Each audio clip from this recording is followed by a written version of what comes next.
1 João, capítulo 4, a partir do versículo 7, que vai dizer o seguinte: Amados, amemo-nos uns aos outros, porque o amor procede de Deus, e todo aquele que ama é nascido de Deus e conhece a Deus.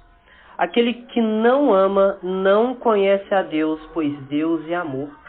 Nisso se manifestou o amor de Deus em nós, em haver Deus enviado o seu Filho unigênito ao mundo para vivermos por meio dele. Nisto consiste o amor, não em que nós tenhamos amado a Deus, mas em que ele nos amou e enviou o seu Filho como propiciação pelos nossos pecados. Amados, se Deus de tal maneira nos amou, devemos nós também amar uns aos outros. Ninguém jamais viu a Deus.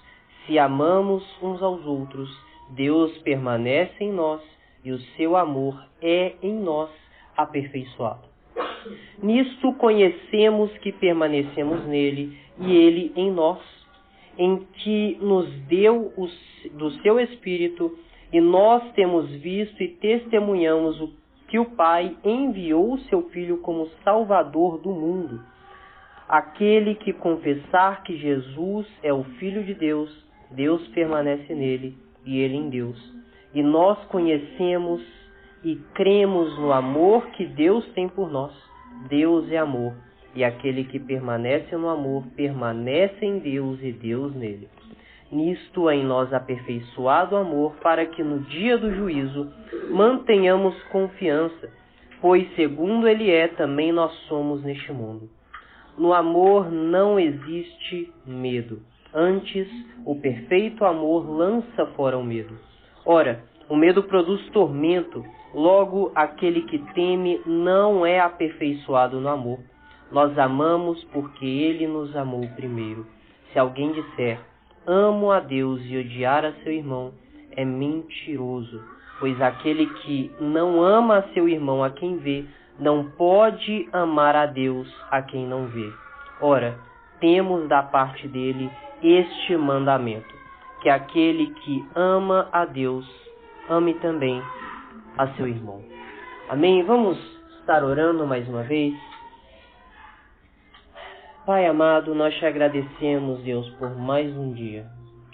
Somos gratos, Pai, porque o Senhor mais uma vez se mostrou como um Deus soberano e providente, fazendo, Pai, com que tudo coopere para o nosso bem. Nós somos gratos, Pai, ao Senhor pelo pão de cada dia. Somos gratos, Pai, ao Senhor pelo fôlego de vida. E nós somos gratos porque o Senhor, em infinita misericórdia, através da cruz do Calvário, nos proporcionou agora o prazer de estarmos em comunhão, adorando e engrandecendo o seu nome, Pai. E é por isso que nós pedimos neste momento que o Teu Espírito Santo venha abrir os nossos corações, Pai.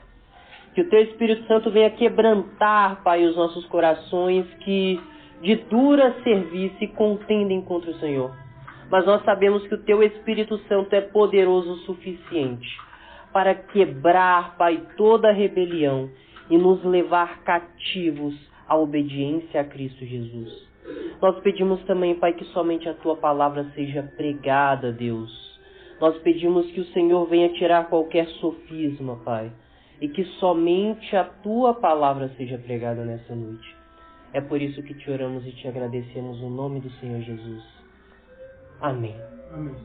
Amém? Bem, nós já anteriormente vimos o início do capítulo 4 e nós sabemos um pouco do contexto de 1 João.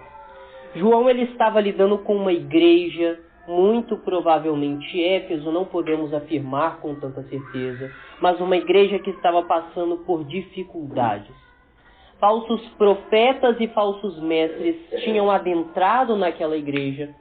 Muitos vão dizer que Cerinto era a figura por trás destes falsos ensinamentos. E esses falsos mestres, além de estarem se adentrando na igreja, estavam causando uma imensa divisão nessa igreja. No capítulo 2, a partir ali do versículo 18, nós veremos que a igreja se dividiu. João ele vai dizer que o anticristo já vinha e muitos saíram do nosso meio. São com essas palavras que João vai declarar que, infelizmente, muitos tinham abandonado a fé, se apostatado da fé. E ele agora começa, então, no capítulo 4, mais uma vez, a descrever como nós reconheceremos se o Espírito procede de Deus e se o Espírito não procede de Deus. O capítulo 4 inteiro tem como ênfase nos mostrar como reconhecermos aqueles que estão em Cristo Jesus e aqueles que não estão em Cristo Jesus. Porque era esse um dos maiores problemas naquela igreja. Junto com essa divisão surgiu um medo muito grande naqueles que restaram. Que era o seguinte medo: será que eu sou um eleito? Será que eu realmente sou um cristão?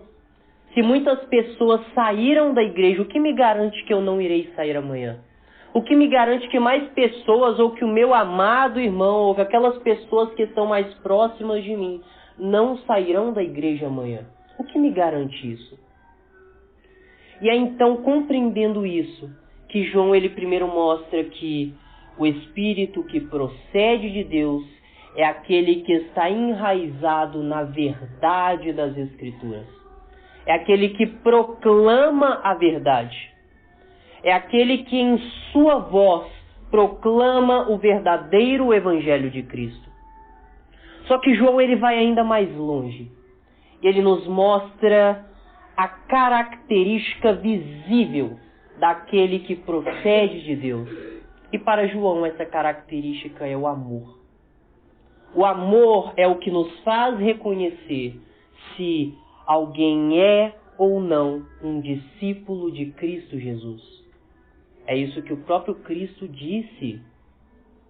Nisso, vocês serão reconhecidos como meus discípulos, se amarem uns aos outros. O amor é o que nos faz reconhecer se uma pessoa está verdadeiramente em Cristo ou não. Mas o que é o amor? O amor hoje em dia, e também naqueles dias, era algo muito relativo. Com o mesmo amor que alguns podem declarar, eu amo estar na presença de Cristo Jesus. É aquele amor que a pessoa ao final do culto vai falar, eu amo esse biscoito que eles servem aqui. O mesmo amor que muitas vezes nos faz declarar, olha, eu amo a minha esposa, eu amo meu filho, eu amo a minha família. É o mesmo amor que a pessoa, depois de ver aquele bolo de cenoura coberto de chocolate, vai falar, eu amo esse bolo de cenoura. Eu amo esse x-tudo. É a mesma palavra que nós muitas vezes usamos para declarar o amor ao próximo. É a palavra que nós usamos para declarar o amor a coisas, objetos e até mesmo o amor à nossa série preferida da Netflix. O amor hoje, ele acaba sendo muito superficial em nossas palavras. E muitos então começam a tentar descrever o que é o amor. E o que é o amor? Bem, o filósofo ateu André Comte Sponville, ele vai dizer que o interesse pressupõe o amor. Para ele, o amor nada mais é do que uma manifestação do interesse humano. Ou seja, nós nos interessamos por algo, por isso amamos algo. É incrível nós percebermos que, para os pensadores do século atual e dessa era moderna, o interesse, o ego, o eu, ele vai ser basicamente o centro daquilo que nós chamamos de amor. Quando nós vamos para a psicologia, Freud ele vai supor que o amor é a movimentação do ego ao prazer. Consequentemente, Jacques Lacan ele dizia que o amor era a projeção de um ser no outro. Tudo isso aponta para o eu. Tudo isso aponta para o fato de que o homem natural, o homem pecador, ele quer dizer apenas uma coisa. Tudo aquilo que diz respeito a sentimentos, no fundo, aponta para o meu egocentrismo.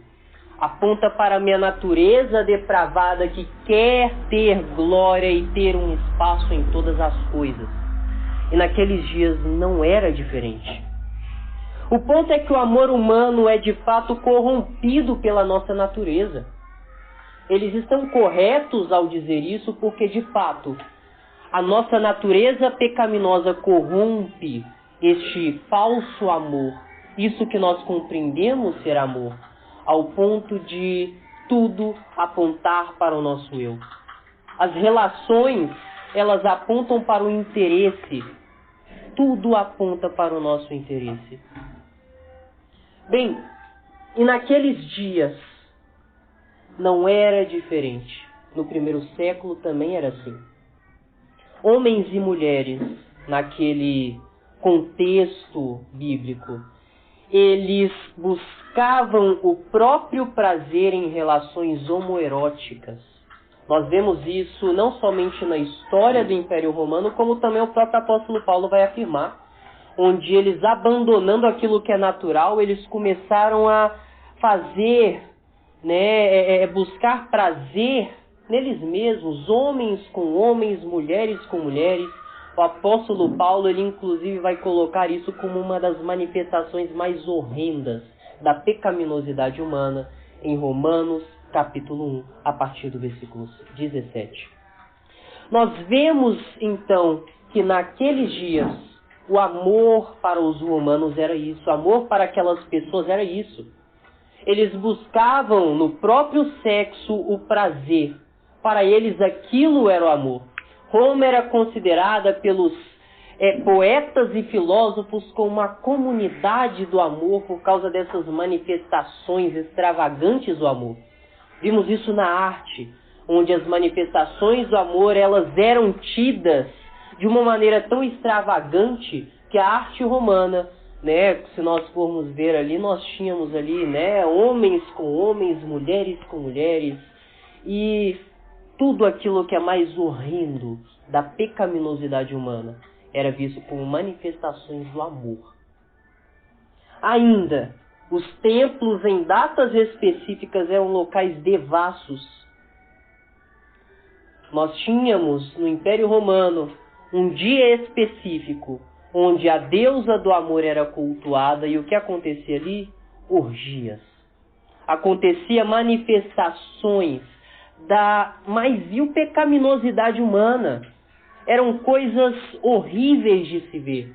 Nós víamos ali o pecado sendo manifesto de uma maneira tão horrenda que Paulo, ele acaba se vendo no direito em Romanos capítulo 1 a declarar o quão horrível, não tenho nem palavras para descrever o que nós tínhamos naquele império, o que nós tínhamos naquele cenário.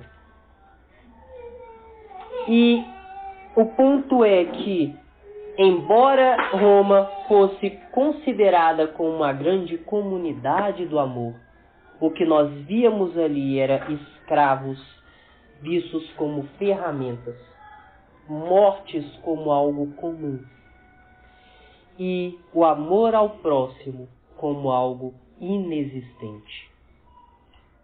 Bem, embora exteriormente eles mostrassem de um amor extravagante, na realidade não existia amor algum naquela comunidade.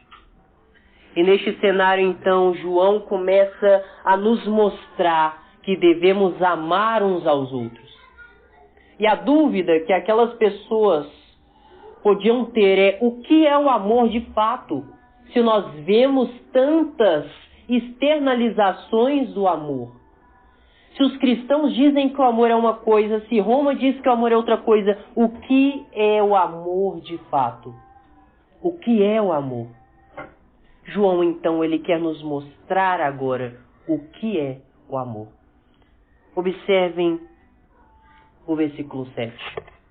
Amados, amemo-nos uns aos outros, porque o amor procede de Deus, e todo aquele que ama é nascido de Deus e conhece a Deus. Aquele que não ama não conhece a Deus, pois Deus é amor. É muito comum nas cartas de João, principalmente nessa aqui, que João ele não apresente um argumento muitas vezes linear. Enquanto nós pegamos Paulo, que ele vai apresentar um argumento linear, onde ele vai expor um assunto e nesse assunto ele vai ligar em outro. E quando nós vemos Paulo, ele de uma forma esplêndida, ele mostrou ali como uma coisa se conecta à outra. João ele vai fazer de uma maneira diferente. Nós vemos que João ele constantemente volta nos mesmos assuntos. Muito provavelmente porque João ele vivia, pelo fato de João ser judeu, existia dentre os judeus uma cultura muito comum de repetir tudo aquilo que nós vemos como necessário. Naquela época não existia ali o negrito, a pessoa não grifava ali, olha, isso aqui é importante, então vou pegar aqui um marca-texto e vou grifar aqui para você ver que é importante. Não existia nem marca-texto naquela época. Então, como eles faziam para mostrar que algo era muito importante? Eles utilizavam do método de repetição. Por exemplo, Jesus, para demonstrar que o amor é importante, ele vai repetir a palavra amor no Evangelho de João, a partir do capítulo 14, mais de 47 vezes. João, para mostrar que os seus tópicos são importantes, ele constantemente vai repetir os seus tópicos. Nós vemos João, ele primeiramente mostrando o que é o amor e a necessidade de amar uns aos outros em 1 João capítulo 2, versículo 7. Vamos dar uma olhada lá. 1 João capítulo 2, versículo 7, onde ele vai dizer: Amados, não vos escrevo um mandamento novo, senão o mandamento antigo, o qual desde o princípio tivestes. Este mandamento antigo é a palavra que ouvistes.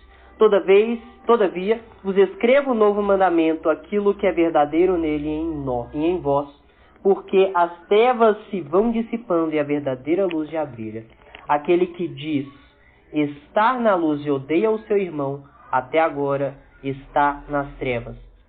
Aquele que ama seu irmão permanece na luz, e nele não há nenhum tropeço. Aquele, porém, que odeia seu irmão está nas trevas e anda nas trevas e não sabe para onde vai, porque as trevas lhe cegaram os olhos. João ele vai voltar a falar sobre a necessidade de amar uns aos outros no capítulo 3, versículo 11. Porque a mensagem que ouvistes desde o princípio é esta, que nos amemos uns aos outros. Ele vai continuar até o final do capítulo 3. E agora, no capítulo 4, versículo 7, ele volta a repetir: amemo-nos uns aos outros. É dito pelos primeiros cristãos que João ele falava tanto sobre o amor que ele, enquanto um velhinho já caduca sentado no banco, ele chamava os mais novos e dizia sempre: filhinhos, amemo-nos uns aos outros, porque essa é a vontade do nosso Senhor. É isso que os primeiros cristãos falavam sobre o apóstolo João, sobre um discípulo que em suas palavras constantemente falava sobre o amor que devemos ter uns aos outros. E aqui novamente ele diz: amados, amemo-nos uns aos outros, porque o amor procede de Deus, e todo aquele que ama é nascido de Deus e conhece a Deus. Aqui ele quer nos mostrar primeiro a origem do amor. Respondendo à pergunta de muitos, o que é o verdadeiro amor? João, ele vai nos mostrar qual é a origem do amor. O que é o verdadeiro amor? E o primeiro ponto é: o amor, ele não surge do coração humano, mas ele é de origem divina. É impossível que o homem por si só consiga gerar por si só o amor genuíno, porque o amor ele procede não do coração humano, mas o amor procede de Deus. Amados, amemo-nos uns aos outros, porque o amor procede de Deus, e todo aquele que ama é nascido de Deus e conhece a Deus. Aqui nós vemos a origem do amor. João ele quer nos mostrar primeiramente que aquelas concepções daquela época estavam erradas. Olha, o amor ele não é algo que surge do seu próprio ser. ele não é algo que você por si só pode fazer. O verdadeiro amor não. Mas o verdadeiro amor é algo que surge do próprio Deus e é aperfeiçoado no coração humano. O amor é algo que só pode surgir de Deus, porque o homem, por si só, ele não pode amar se ele não estiver no amor. Quando João ele começa a nos mostrar que não só o amor ele é de origem divina, mas que Deus é amor, ele está querendo quebrar todo o ego humano que dizia naquela época, não, mas isso não é para mim. João ele pode estar falando para os outros, olha, os outros ali, eles que amem, eu já amo. Ele quer quebrar todo o ego humano que insiste em dizer que tem alguma participação em qualquer coisa que vem de bom. Qualquer coisa que é boa. Muitos daquela época e muitos nos dias de hoje querem tomar uma participação dizendo, eu sou autor disso. Quando nós declaramos amar aos outros, querendo ou não, o nosso ego, ele insiste em ter uma participação daquilo e diz, não, olha, mas foi você quem amou genuinamente. João Calvino, comovido por essa mensagem, ele dizia que tudo, literalmente tudo, o que vem de ruim é da minha natureza, mas tudo aquilo que é bom em mim, isso só pode proceder de Deus. Não tem como proceder de nós mesmos, inclusive o amor. E João então vai mostrar, amemo-nos uns aos outros, porque o amor não procede de você, mas o amor procede de Deus. E todo aquele que ama é nascido de Deus e conhece a Deus. Se existe alguma dúvida naquela igreja de como conhecer aqueles que realmente estavam em Cristo, João ele vai nos mostrar dos versículos 1 ao 6 que, primeiramente, podemos conhecer naquilo que ele professa com a sua boca e agora podemos conhecer naquilo que ele demonstra com as suas ações. Não somente podemos reconhecer com a verdade dita em seus lábios, mas também com o amor professado através de sua vida e de suas ações. É impossível estarmos em Cristo e termos somente uma dessas coisas. É impossível estarmos em Cristo e termos um amor incondicional para com o próximo, mas não professarmos a verdade. É impossível estarmos em Cristo e professarmos verdade se com as nossas vidas não amamos ao próximo. João ele não quer dizer que, olha, sim, também reconhecerão como se essa fosse mais uma das características, né? Olha, ele pode ter isso, mas ele também pode ter aquilo. Ele pode professar a verdade, mas também ele pode amar ao próximo. Não. João, assim como ele vai declarar que aquele que não professa a verdade não está em Cristo, ele também vai dizer que aquele que não ama não está em Cristo. São características que se unem.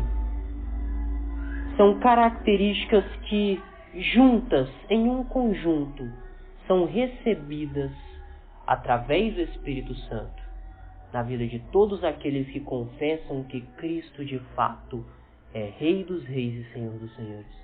Que confessam que Cristo de fato morreu na cruz para nos salvar dos nossos pecados. Não tem como nós termos ortodoxia se não tivermos vida. Não tem como termos esta vida de piedade se não tivermos ortodoxia. Porque uma ortodoxia sem essa vida é uma ortodoxia morta. E esta vida sem uma ortodoxia é aquilo que Agostinho já dizia antigamente. Se eu te invoco sem te conhecer, poderei estar invocando a qualquer outro.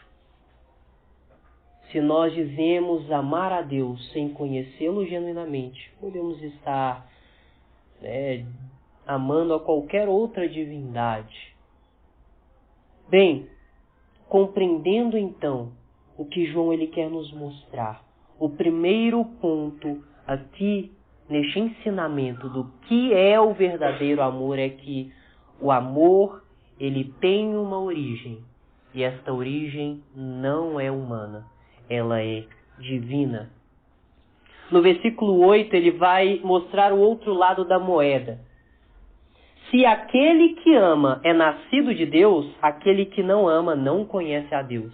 E agora ele traz uma declaração ainda mais forte. Por que que o amor ele procede de Deus?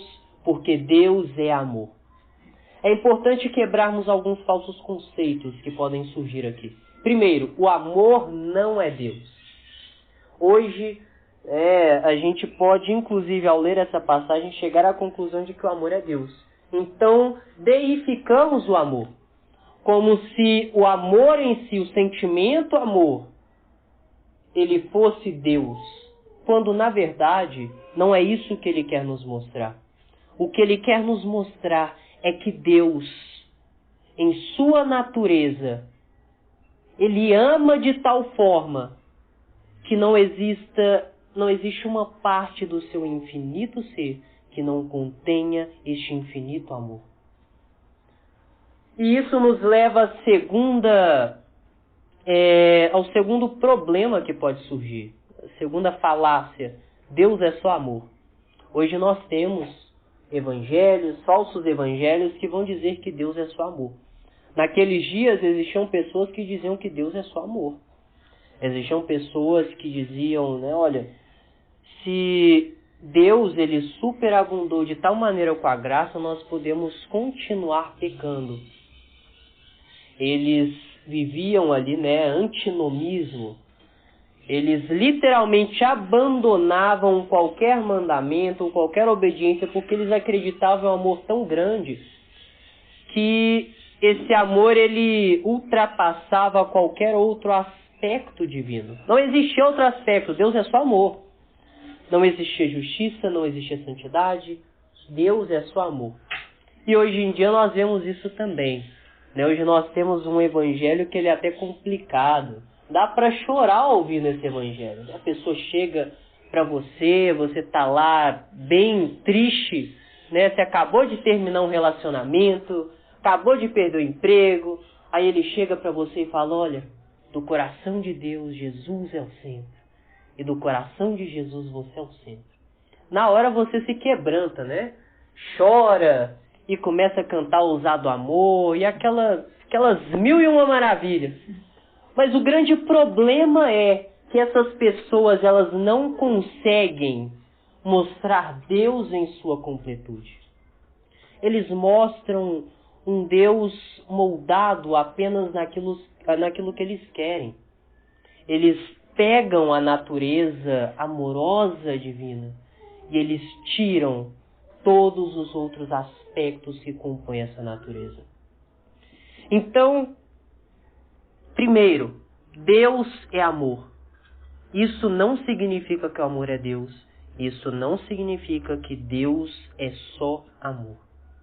Porque a própria Escritura vai nos mostrar um Deus que ele é juiz, que ele é justo, que ele é santo. E a Bíblia também vai nos mostrar que, além disso, Deus é soberano sobre todas as coisas. E ele tem misericórdia de quem ele quiser ter misericórdia. A origem do amor, então, ela é divina. João ele vai nos mostrar, ele continua, então, a partir do versículo 9, a argumentar com aquela igreja sobre o que é o verdadeiro amor. Ele já sabe, olha, o amor ele é de origem divina porque Deus é amor. A natureza divina, natureza essa incomparável, infinita, sem fim. Nós vemos também um amor incomparável, infinito e sem fim. Ele agora vai nos mostrar a descrição do amor. Nisto se manifestou o amor de Deus em nós, em haver Deus enviado o seu Filho unigênito ao mundo, para vivermos por meio dele.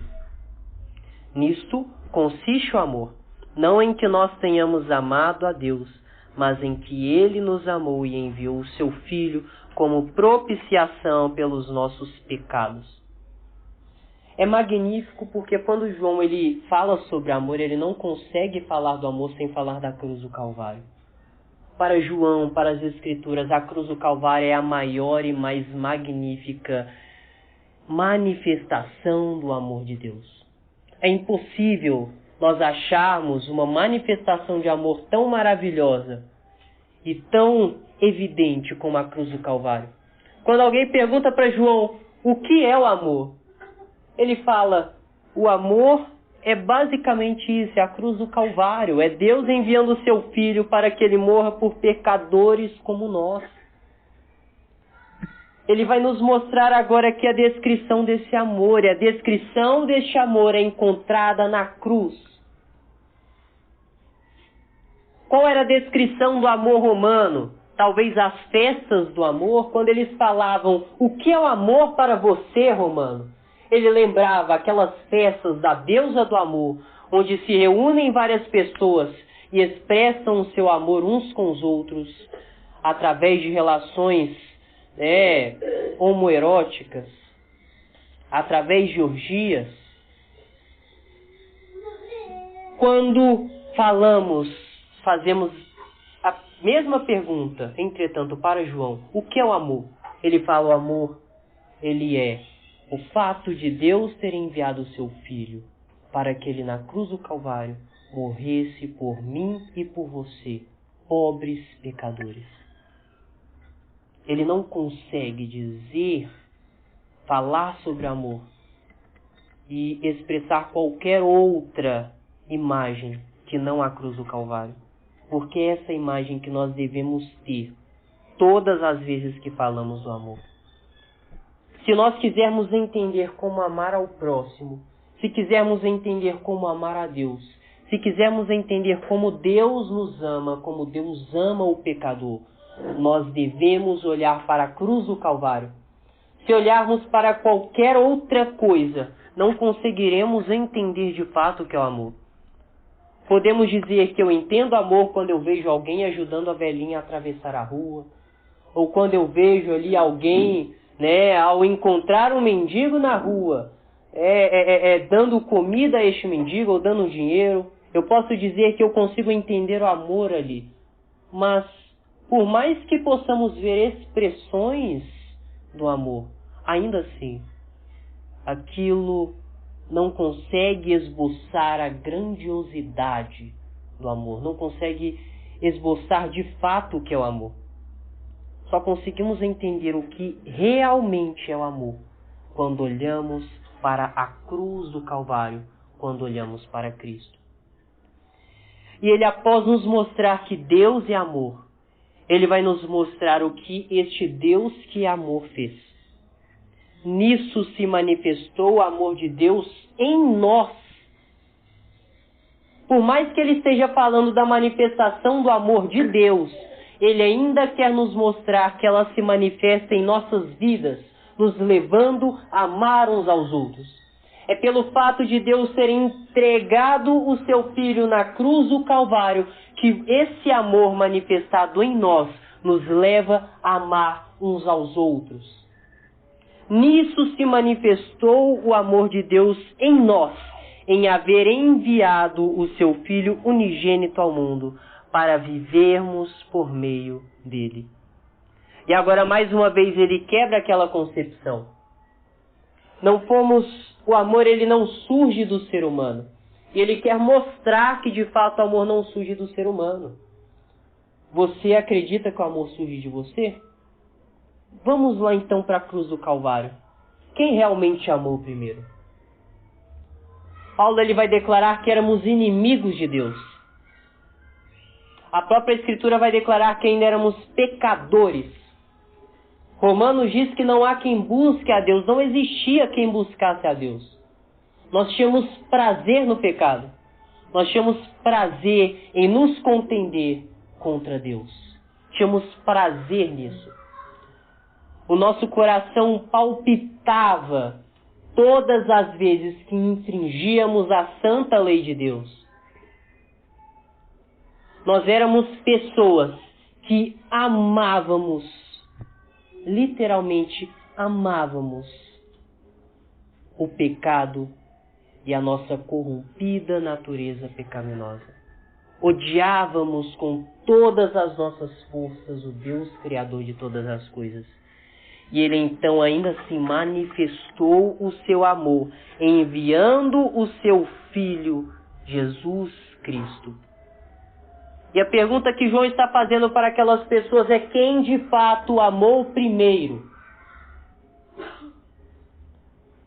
Vocês amaram a Deus ou foi Deus quem amou vocês enquanto vocês ainda o odiavam? Quem amou primeiro? E aqui ele começa a quebrar aquele ego humano, o ego do leitor, que muito provavelmente nas duas outras passagens o amor ainda não havia sido quebrado, porque ele ainda não havia argumentado o que de fato era amor. Ele não havia entrado no mérito teológico do amor para que aquelas pessoas de fato compreendessem o que é o amor. Ele até o momento havia falado: olha, amem uns aos outros. Amem uns aos outros. Se vocês amarem uns aos outros, vocês conseguirão acalmar o seu coração que está em medo. Agora ele vai falar: o que é o amor? O que é amar uns aos outros? Quando olhamos para a cruz do Calvário, percebemos que, primeiro, Deus é amor e por isso nós devemos amar. Segundo, Deus nos amou enquanto pecadores e é por isso que devemos amar os pecadores e aqueles que nos perseguem. Porque Deus nos amou enquanto ainda o perseguíamos. Quem amou primeiro? Se Deus nos amou primeiro, por que estamos esperando, primeiramente, que o mundo nos ame, que aquele que está perdido nos ame, para que depois então possamos amá-lo? Por que estamos esperando aqui no nosso meio que primeiro o nosso irmão nos ame, para que depois possamos expressar amor para com ele? Se Deus nos amou enquanto ainda o odiávamos. Bem, se Deus Ele enviou o seu Filho para vivermos por meio dele, nisso então consiste o amor. Não em que nós tenhamos amado a Deus, mas em que Ele nos amou e enviou o seu Filho como propiciação pelos nossos pecados. Aqui João ele vai estreitar um pouco mais esse amor. Ele não está falando mais de um amor geral que Deus tem para com todas as suas criaturas, mas ele quer nos mostrar o amor especial que ele tem para conosco, os cristãos, para com a igreja. O amor para com todos aqueles que Deus, Pai, um dia entregou nas mãos de Deus Filho, para que ele agora pudesse guardá-los através do Deus Espírito Santo como um selo em suas vidas. Ele agora está estreitando esse amor, nos mostrando o amor especial de Deus para com os eleitos, o amor especial de Deus para com a igreja, o amor especial do noivo para com a sua noiva. Nós conseguimos notar aqui, ao estreitar esse amor, que ele eleva ainda mais o critério do que deve ser o amor cristão. Quando nós falamos do amor de Deus para com a sua igreja, é um amor ainda mais especial. E é este o critério que João coloca, é este o amor que João diz que tem em nós e que, através desse amor, devemos também amar uns aos outros. Quando nós compreendemos a magnitude desse amor, nós então conseguimos entender o que realmente é o amor ao próximo, o que realmente é o amor a Deus, o que realmente é o amor de Deus para conosco. Após dizer a origem do amor, o amor ele é de origem divina, a descrição do amor, a cruz do Calvário, a morte de Cristo Jesus, ele agora vai nos mostrar o resultado deste amor. se o amor ele é de origem divina e se manifestou através da cruz do Calvário, esse amor não foi sem um propósito, mas ele teve um propósito. Esse propósito é, amados, se Deus de tal maneira nos amou, devemos nós também amar uns aos outros. Ninguém jamais viu a Deus. Se amamos uns aos outros, Deus permanece em nós, e o seu amor é em nós aperfeiçoado. Ele agora nos mostra que esse amor não é sem sentido.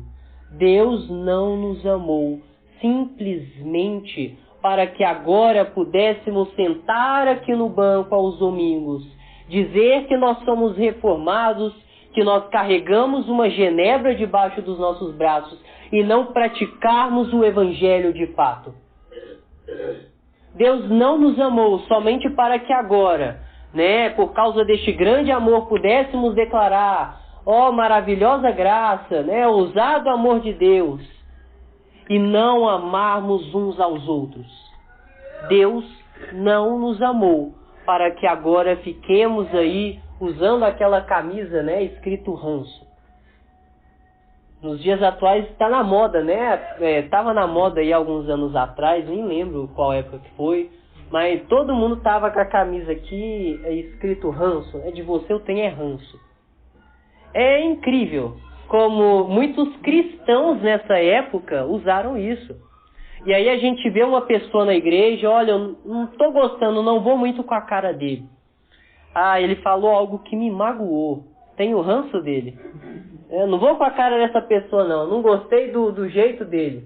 O meu santo não bateu com o dele. Aí até o catolicismo entra no meio da igreja, Meu santo não bateu com o dele. Dele eu tenho ranço. E é isso realmente que a Bíblia nos mostra. Deus nos amou para que agora tenhamos essas contendas, essas briguinhas, esses ranços dentro da igreja. Deus nos amou para que agora possamos ficar aí dizendo que eu prefiro esse do que aquele, como a igreja de Corinto.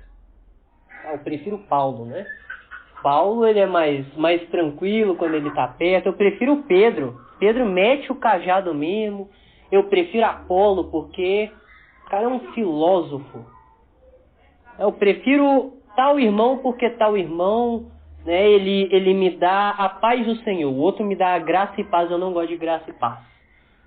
Hoje nós estamos nos separando uns dos outros e deixando de amar uns aos outros por tão pouca coisa. Quando esquecemos de olhar para tudo aquilo que nós fazíamos dia após dia para com Deus. Hoje, o fato de o irmão não ter me cumprimentado me faz com que eu vire a cara toda vez que eu olho para o irmão. Quando nós esquecemos que nós não só virávamos a cara para Deus, quando de fato o que nós fazíamos era exatamente mostrar a nossa rebelião contra Deus. Deus com seus braços abertos para nós e nós crucificando o seu Filho na cruz do Calvário, crucificando o próprio Deus na cruz do Calvário. E hoje, por tão pouco, deixamos de amar uns aos outros. Deixamos de amar o próximo. Deixamos de amar o irmão porque eu não gosto muito do jeito dele. É isso que as Escrituras querem nos mostrar? É isso que é o verdadeiro amor? É isso que é a manifestação do amor de Deus na cruz do Calvário, que agora é aperfeiçoado em nós? Se este amor ele é aperfeiçoado, observe este amor magnífico na cruz do Calvário. Ele é aperfeiçoado em nós. Porque nós estamos por tão pouco deixando de amar uns aos outros? É essa pergunta que fica para nós nos dias de hoje. É essa pergunta que fica quando nós lemos essa primeira carta e este capítulo. Que nós amamos postar no status, o amor lança fora todo medo. Eu tenho medo, mas o amor ele me alcançou, o amor tirou meu medo. A pessoa vai lá, posta ali um monte de foto no Instagram com frases sobre o amor de Deus. mas ela não consegue praticar este amor. João, ele não está falando do amor de Deus para você postar no seu status do Instagram. Ele está falando do amor de Deus para você amar ao próximo. É por isso que ele fala do amor de Deus. Ele não fala do amor de Deus para que você agora possa dizer, Deus me amou, mas para que você agora possa amar ao próximo. É isso que ele está mostrando. Amados, se Deus de tal maneira nos amou, amemo-nos uns aos outros. Amemo-nos uns aos outros. Se amarmos uns aos outros, Deus permanece em nós. E o seu amor é em nós aperfeiçoado. Demonstra aqui, através desse aperfeiçoamento, que o amor divino, ele molda o cristão. O amor divino, ele vem com um propósito. Essa expressão do amor de Deus, ela não volta vazia, antes cumpre o seu propósito, que é aperfeiçoar o cristão, a fim de que ele manifeste o amor de Cristo e seja como Cristo é. É isso que João ele vai continuar nos mostrando aqui. Nós veremos isso mais para frente. Ele vai falar acerca de sermos como ele é, através desse aperfeiçoamento. Bem, se o amor ele tem uma origem e ela é divina, se Deus, sendo amor, ele na cruz do Calvário nos demonstra esse amor, e este amor ele tem como resultado fazer que amemo-nos uns aos outros, porque o resultado do amor é o amor ao próximo. Muitos leitores naquela época poderiam estar pensando isso. Por que então? Peraí, eu ainda não entendi. Até agora você falou que a gente deve amar, mas tá, com qual fundamento, com qual base? Porque o amor de Deus, ele tem como resultado amar ao próximo. João, ele agora vai começar a nos mostrar um argumento mais profundo sobre os 3 pontos citados. Vamos olhar o versículo 13.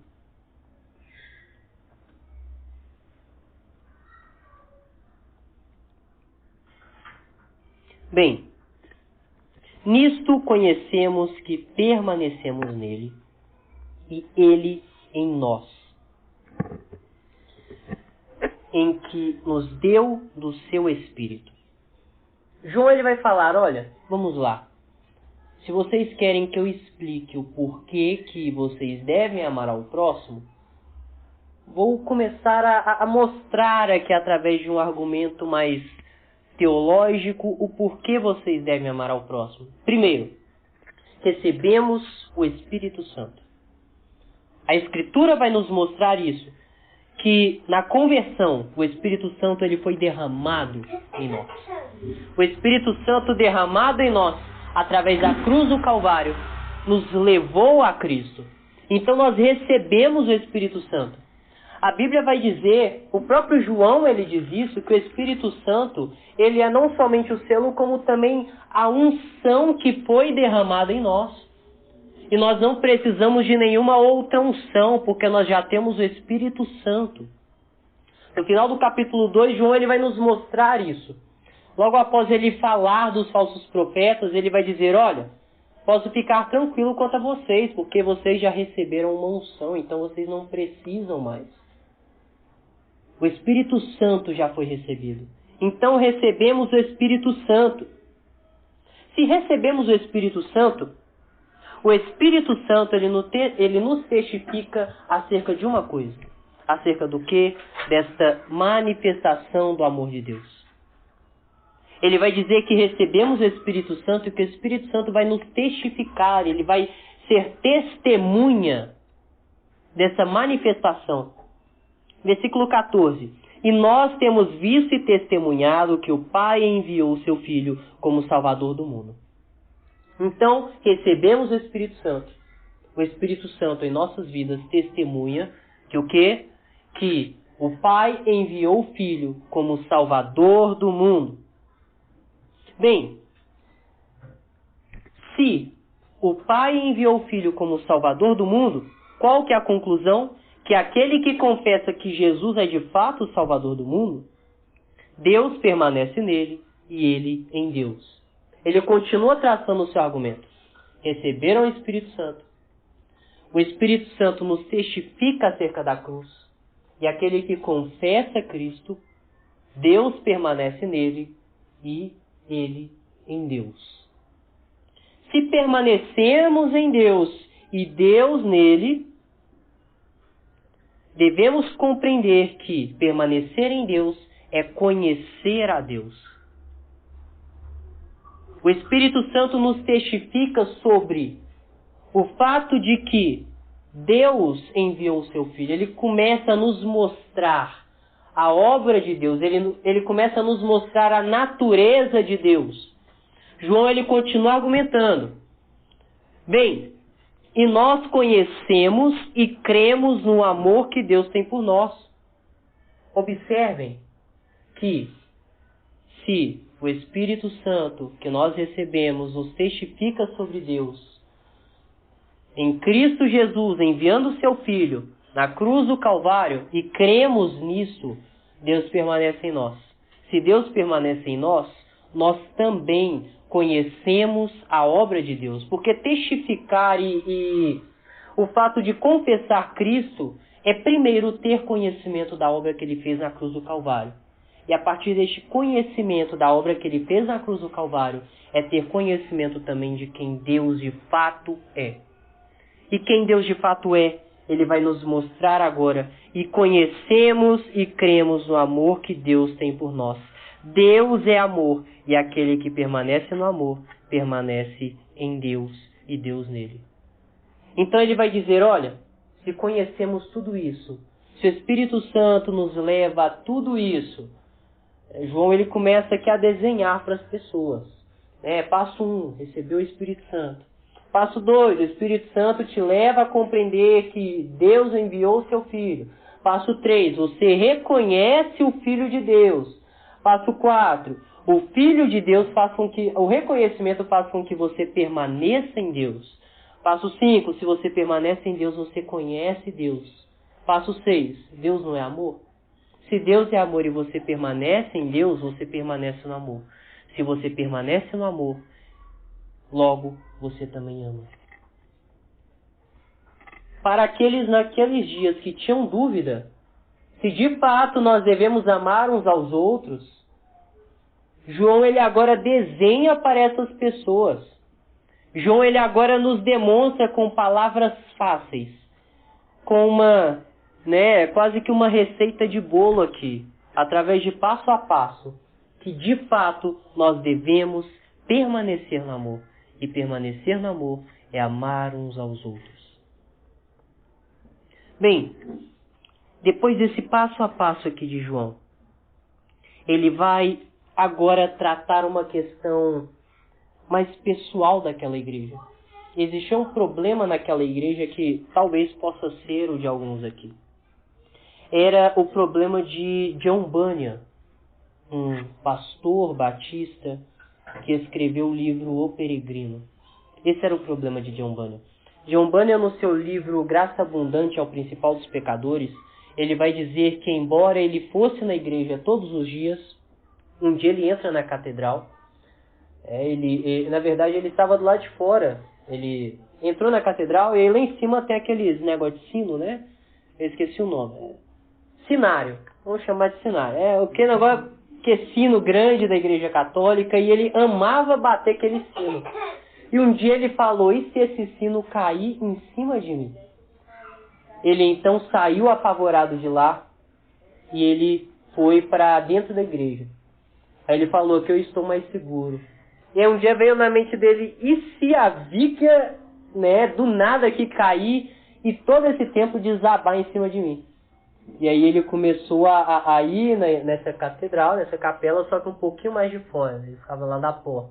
E um dia ele pensou, e se esse sino cair e vir pra cá? Aí ele parou, literalmente, de lá. Por quê? John Bunyan ele era constantemente afligido com uma dúvida. Será que eu sou um salvo? Será que eu sou um eleito? John Bunyan vai dizer que o seu precioso mestre, o cara que ensinou ele sobre grandiosas coisas sobre as Escrituras, depois de um tempo virou um dos caras mais pecadores que ele conheceu em vida. Então, depois disso, ele se perguntava, será que eu realmente sou um eleito? Será que eu de fato sou um cristão? Ele dizia que ia para a igreja todos os dias, lia a Bíblia todos os dias, tinha horas de oração, mas ele se via como um religioso. Ele dizia que praticava todas as coisas da Bíblia, mas ainda se via como um religioso. Imagina nós, que temos dificuldade de largar o Instagram para ler a Bíblia. John Bunyan se via como religioso e ele tinha esse problema, essa dúvida, será que eu sou um eleito? E essa era a dúvida dos cristãos nessa carta. Será que eu sou de fato um eleito? Pensem comigo, muitas pessoas tinham saído daquela igreja. No capítulo 2, João vai falar de uma grande cisão que houve naquela igreja, uma grande divisão. Dezenas de pessoas saíram daquela igreja. Provavelmente nós tínhamos poucos cristãos ali. E esses cristãos eles estavam com muito medo. No capítulo 3, João ele vai dizer o seguinte, observem. A partir do versículo 19. E nisso conheceremos que somos da verdade, bem como também, perante ele, tranquilizaremos o nosso coração. Pois se o nosso coração nos acusar, certamente Deus é maior do que o nosso coração e conhece todas as coisas. Aqui João ele está tranquilizando, tentando tranquilizar aqueles cristãos. O coração dessas pessoas estava aflito, porque eles não sabiam se de fato eram cristãos ou eram mais um como aqueles que haviam saído. E João agora ele começa a tratar especificamente sobre a transformação que o amor faz não somente em nossas vidas, como a tranquilidade que o amor traz no coração e na mente do crente. Bem, nisto é em nós aperfeiçoado o amor, para que no dia do juízo mantenhamos confiança, pois segundo ele é, também nós somos neste mundo. No amor não existe medo, antes o perfeito amor lança fora o medo. Ora, o medo produz tormento, logo aquele que teme não é aperfeiçoado no amor.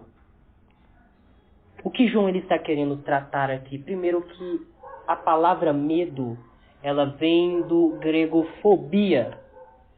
E o que eles tinham ali naquela época é o que nós chamamos de crisisfobia. Medo do julgamento. Eles tinham um medo enorme de que por mais que eles não tivessem saído como os outros, no grande dia, no dia do juízo, eles chegassem lá e fossem mais um como todos aqueles outros. Eles estavam com medo enorme. O coração que é enganoso estava mentindo para essas pessoas e deixando elas apavoradas. João ele então vai dizer que o amor é aperfeiçoado em nós não somente no sentido de que agora passamos a amar as pessoas como Cristo amou, mas aperfeiçoado também, trazendo tranquilidade no dia do juízo.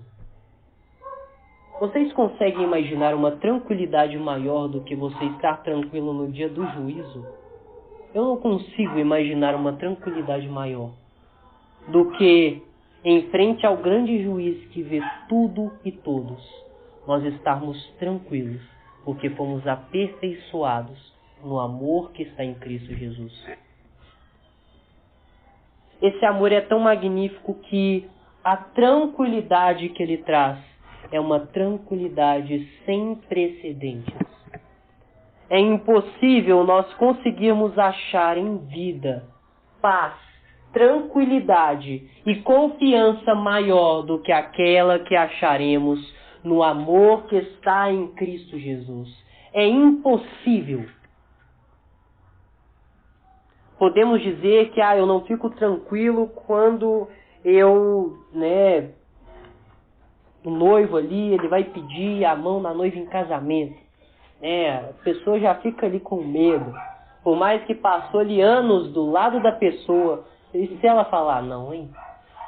Nossa, e agora? Tô no meio desse tanto de gente, se falar não dá ruim aqui. né, 40 pessoas vendo, eu joelhado aqui no chão, você vai falar, não, eu vou ficar, não tem nem onde enfiar minha cara. Né? Ou então aquela pessoa que no grande dia do Enem, ele chega ali e fala, e se eu não tirar a nota que eu preciso para cursar a faculdade que eu tanto quero? Vou ter que cursar educação física.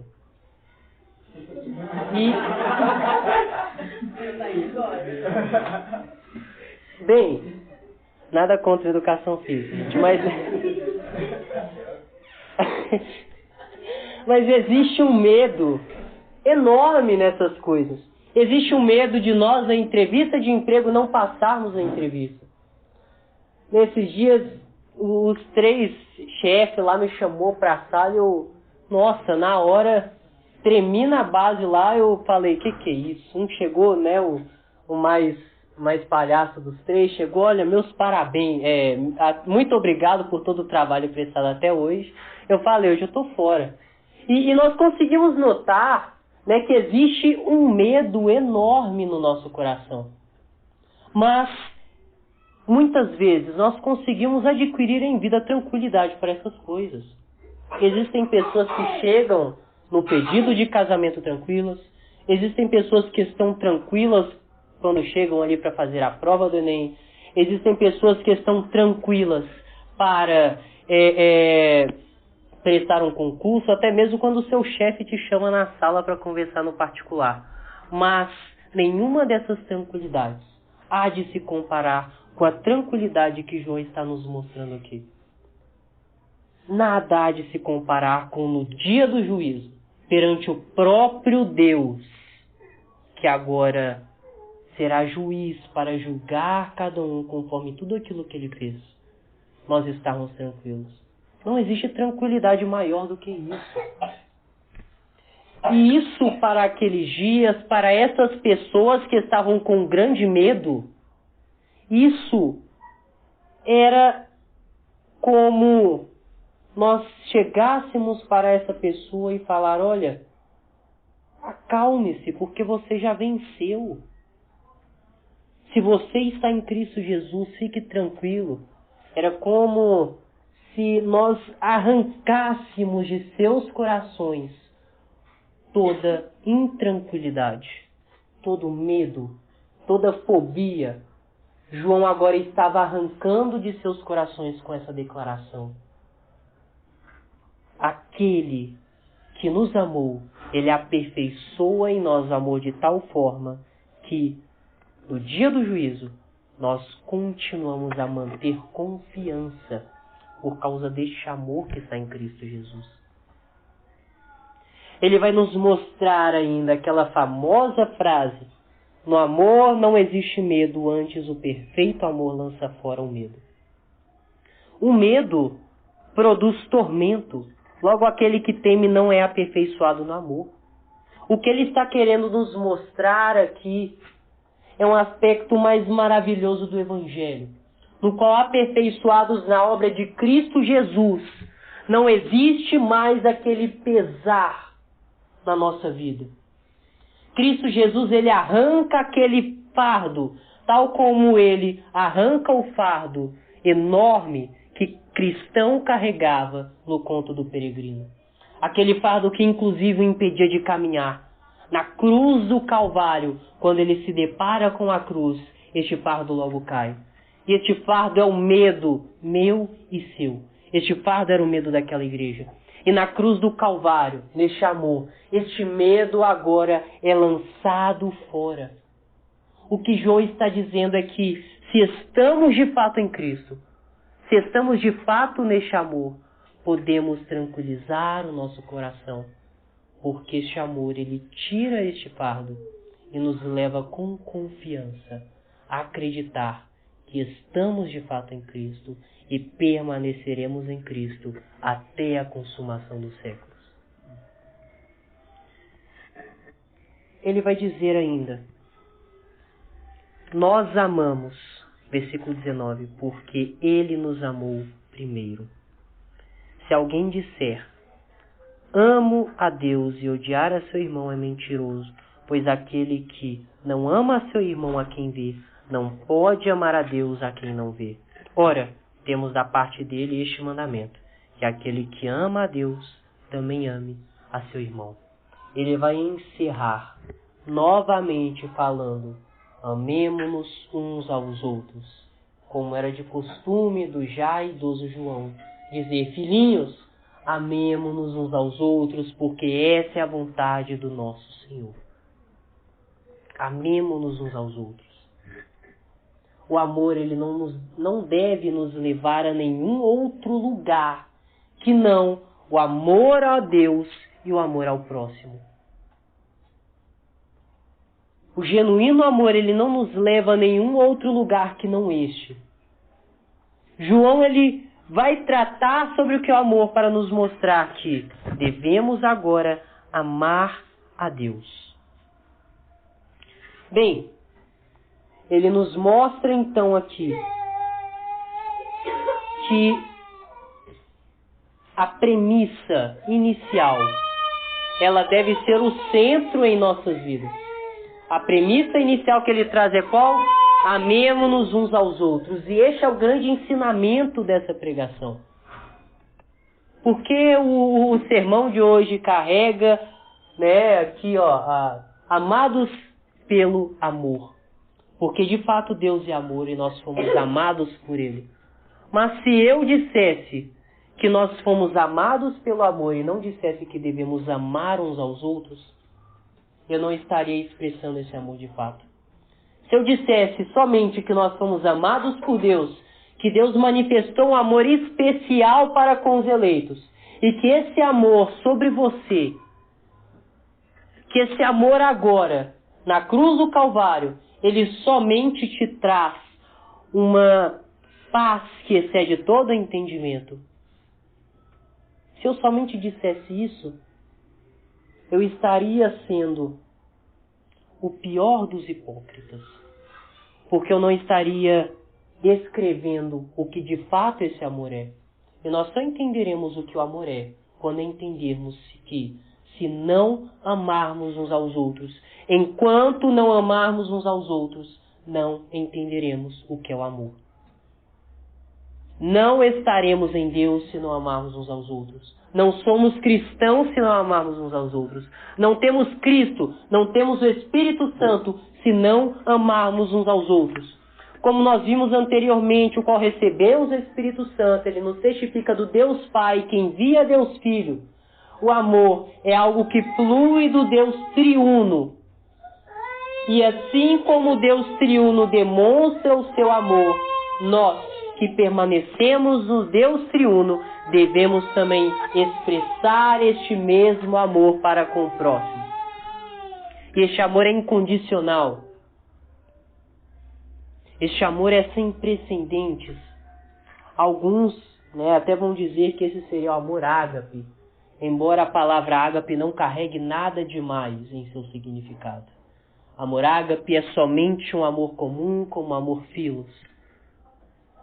Mas o que nós devemos de fato compreender é que Deus, ele nos amou para que possamos agora amar uns aos outros. A resposta não está na palavra utilizada. A resposta não está no amor ágape, mas a resposta está em Cristo Jesus. Quando perguntam para João o que é o verdadeiro amor, ele não fala ágape. Ele fala a cruz do Calvário em Cristo Jesus. Isto é o verdadeiro amor. E isso nos leva a amar incondicionalmente uns aos outros, tal como Cristo nos amou incondicionalmente. É esse o critério do amor. Devemos amar como Cristo nos amou. E, bem, para que possamos agora encerrar, existem aqui algumas conclusões que podemos tirar desta exposição de hoje. A primeira é que, para João, amar é obedecer os mandamentos. Um casal americano, eles estavam prestes a casar, e o noivo, enquanto lendo os votos, muito nervoso, ele chega ali para todo mundo e fala: não gostei desses votos. Por que aqui não está falando que a minha esposa, ela deve me obedecer? Muitos poderiam falar, nossa, que machista, né? Mas a esposa, ela diz o seguinte, ela chega, amado, não é necessário escrever que eu devo te obedecer, porque isso já está escrito em meu coração com amor. Assim também, a obediência a Deus deve estar escrita em nosso coração com esse amor. Porque amar a Deus é obedecer a Deus. Ele vai nos mostrar aqui que da parte de Deus temos um mandamento. E este mandamento é cumprido quando amamos, quando o amor de Deus é aperfeiçoado em nós. Portanto, amar a Deus é obedecer aos seus mandamentos. Aquele que diz amar a Deus e também não obedece às Escrituras, não vive de acordo com as Escrituras, ele ainda não ama a Deus de fato. Porque amar a Deus é escrever com este amor de Cristo Jesus em nossos corações a santa lei do Senhor. Tudo aquilo que Cristo nos deixa como mandamento. A segunda conclusão é que se amamos a Deus, logo amamos ao próximo. Se amamos a Deus, logo amamos ao próximo. Como podemos amar a Deus? Dizer que amamos a Deus a quem não vemos, se não conseguimos amar ao próximo a quem enxergamos. Como podemos dizer? Essa pergunta de João para nós nessa noite. Amar a Deus e amar ao próximo. Só podemos expressar um amor pelo Criador genuíno e demonstrar genuinamente o nosso amor pelo Criador, se juntamente com esse amor pelo Criador carregamos também um amor pela sua criação.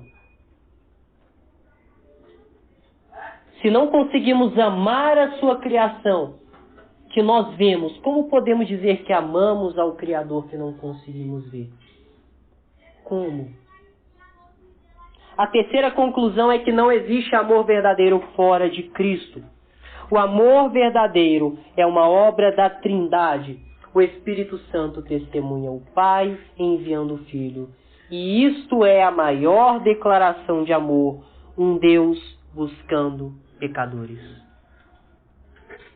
Não existe amor fora de Cristo.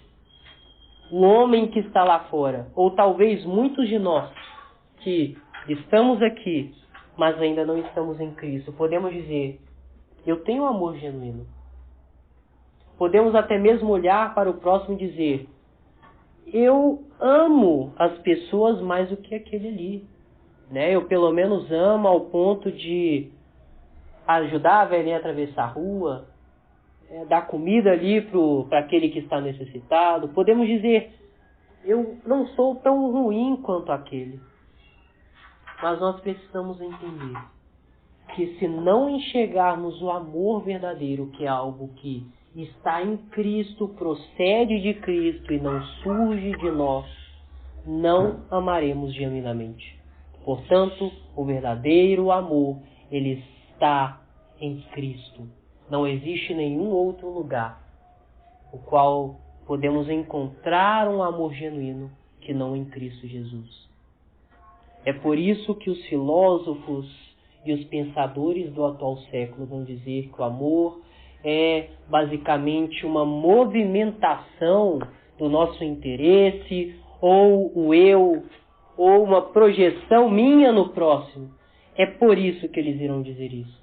Porque eles não conseguem olhar para Cristo e enxergar o verdadeiro amor. Um amor que não visa o interesse próprio, mas um amor que ama o próximo, enquanto o próximo ainda te odeia. O amor de Deus em nós deve gerar em nós o mesmo amor. Amar inclusive os nossos inimigos, pois o Evangelho é Deus amando os seus inimigos. O Evangelho é Deus amando aqueles que estavam ainda como inimigos de Deus, como nós vemos em Romanos. Éramos inimigos de Deus e Deus nos amou. Esse é o verdadeiro amor. É esse o amor que devemos ter também para com o próximo. É um amor difícil, mas um amor que, aperfeiçoado em nós através de Cristo Jesus, é possível. Como já dizia o reformador Ecolampadius, não existe nada difícil para aquele que tem fé. Para aquele que está em Cristo não existe nada que seja difícil, nada que seja pesado. E aqui nós vemos isso. Até mesmo este amor que é incompreensível para muitos, em Cristo Jesus, ele é aperfeiçoado em nós com alegria e com um coração contrito, quebrantado e entregue a este amor. Bem, por fim, para João, se não amarmos verdadeiramente, estamos condenados. Se é o amor que nos traz confiança no dia do juízo, se não tivermos o verdadeiro amor de Cristo Jesus, nós já estamos condenados. Se eu e você não tivermos em nossos corações este amor que procede dos céus, que procede de Deus, nós já estamos condenados. Nós caminhamos em uma linha tênue, prestes a se romper e nos lançar no fogo do inferno. A não ser que o amor que está em Cristo Jesus nos tire de lá e nos leve também a estar neste amor. A não ser que este amor nos tire dessa condenação, deste fogo do inferno, nós já estamos condenados. E a não ser que este amor se demonstre em sua totalidade, porque é impossível que esse amor se demonstre somente parcialmente. Para João, esse amor ele se demonstra em sua totalidade. E se demonstrar em sua totalidade é também nos levar a amar ao próximo. Então, se não amamos, estamos condenados. Se não estamos neste amor, estamos condenados. Aquele que diz conhecer Cristo, mas não ama seu próximo, nunca conheceu Cristo genuinamente. Conhecer Cristo é conhecer o amor. E conhecer o amor é amar. Gostaria que estivéssemos orando neste momento, enquanto o pessoal, logo após essa oração, estará cantando mais um cântico.